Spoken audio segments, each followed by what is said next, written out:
కాబట్టి అధికారం లేనిదెక్కడ ఆయనకి భూమి మీద?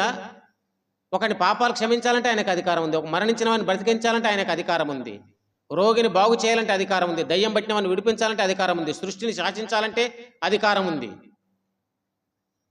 ఇవన్నీ శిష్యులు కూడా కొంతవరకు గ్రహించారు. మళ్ళీ ఇప్పుడు వాళ్ళకి జ్ఞాపకం చేస్తున్నాడు, వాళ్ళకి చెబుతున్నాడు, నాకు సర్వాధికారం ఉంది, ఇదిగో మీరు కూడా వెళ్ళండి. 10వ అధ్యాయంలో మత్తయి సువార్తలో ఏమన్నాడు? వారికి కూడా అధికారం ఇచ్చాడు అంతకుముందే.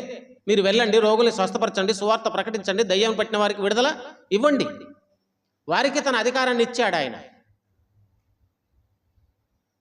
ఆయన సర్వాధికారం కలిగిన వాడు. సమస్తం మీద ఆయనకు అధికారం ఉంది. సమస్తమును చేయగలడు, ఆయన నిర్వహించగలడు, ఏలగలడు, నియంత్రించగలడు. ఏది ఎక్కడ ఉండాలో అక్కడే దాన్ని ఉంచగలడు. ఎవరిని ఎంతలో ఉంచాలో అంతలో ఉంచగలడు.